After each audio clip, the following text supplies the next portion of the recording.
आज की breaking news में हम देखते हैं कि महाराष्ट्र के गरीबों का राशन बंद करने की सरकार की चल रही है साजिश। महाराष्ट्र में अब राशन कार्ड होंगे रद्द। राशन कार्ड क्यों रद्द होंगे, किसके, ये सारा इस वीडियो में, इस न्यूज़ के जरिए आप जानिए। और पहले 5 किलो राशन सरकार ने देना बंद कर दिया था और अब राशन कार्ड बंद करने जा रही है। एक GR ला करके ऐसी एक साजिश रची जा रही है जिसका खुलासा सूत्रों के हवाले से हमें पता चला। और पता चला राशनिंग समिति के एक अध्यक्ष हैं, उन्होंने बाकायदा कहा है कि सरकार एक GR लाने जा रही है बहुत जल्द और उसके ज़रिए वो यहाँ महाराष्ट्र के लोगों का राशन बंद करने जा रही है। हमने उनसे बात की, उन्होंने क्या कहा, आइए सुनते हैं। तुमचं नाव काय आणि मागणी काय आहे? माझं नाव गोरख आव्हाड, रेशनिंग कृती समितीचं गेली आम्ही 20-22 वर्ष काम आता आम्ही करतो आहोत। प्रामुख्याने महाराष्ट्र शासनाने आता 4 एप्रिल 2025 रोजी अपात्र शिधापत्रिका शोध मोहीम राबविण्याबाबतचा एक नवीन परिपत्रक आता काढलेला आहे। परिपत्रकामध्ये त्यांनी बऱ्याच गोष्टी त्यांनी केलेल्या आहेत ज्याच्यामध्ये ते अपात्र शिधापत्रिका शोध मोहीम आता राबवणार आहेत। तर या परिपत्रकामध्ये त्यांनी ज्यांच्याकडे रेशन कार्ड आहेत त्या सगळ्या लोकांकडून ते फॉर्म भरून घेणार आहेत।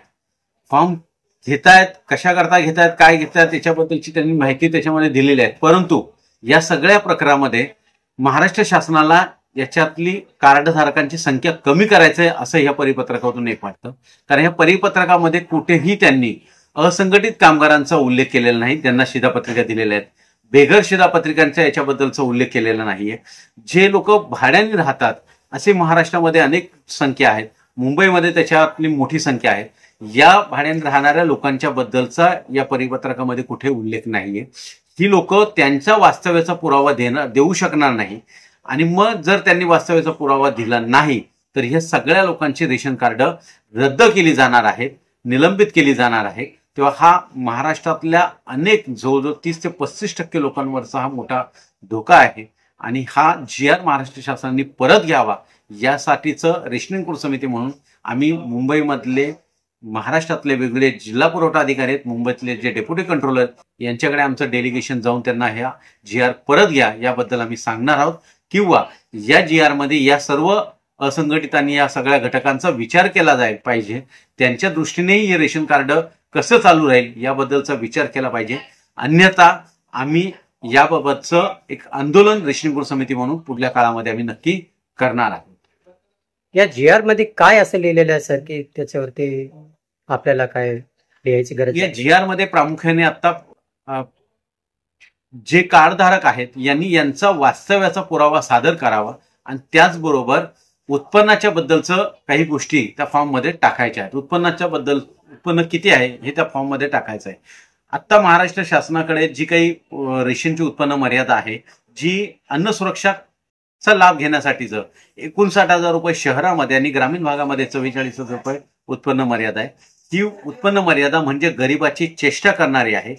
ही उत्पन्न मर्यादा जेव्हा महाराष्ट्र सरकारने हा कायदा आणला, कायद्यामध्ये कुठे उत्पन्नाची अट नाही, परंतु महाराष्ट्र शासनाच्या सोयीच्या दृष्टीने त्यांनी ही उत्पन्नाची अट टाकलेली ती 2013 केली आहे। आता जवळजवळ काय 13 आणि आता म्हणजे 12 वर्ष झाली आहेत आणि 12 वर्षाच्या पूर्वीची महागाई आणि आताची महागाई याचा जमीन आसमानचा फरक आहे। तेव्हा उत्पन्न मर्यादा वाढवली पाहिजे। आता जर तुम्ही त्या अर्जामध्ये 59,000 रुपये उत्पन्न मर्यादा टाकली तर महाराष्ट्र शासन या लोकांचं कार्ड चालू ठेवेल, पण उत्पन्न मर्यादा जर 59,000च्या पुढे जर टाकली तर या सर्वांचे कार्ड रद्द होतील, निलंबित होतील किंवा कार्ड बदली केले जातील। तो PHS मधून प्राधान्य कुटुंबातून तो APL कार्डामध्ये जाईल तर त्याला धान्याचा लाभ भेटणार नाही। तेव्हा हा मोठा धोका आहे, या सगळ्या कार्डधारकांची चेष्टा आहे आणि ही उत्पन्न मर्यादा जर वाढली तर या सगळ्या लोकांना अन्न सुरक्षा कायद्याचा लाभ घेता येऊ शकेल। नाहीतर एक प्रकारे हा GR आणून लोकांना अन्न सुरक्षा कायद्यापासून वंचित ठेवण्याचाच प्रयत्न या परिपत्रकाच्या माध्यमातून महाराष्ट्र सरकार करत आहे।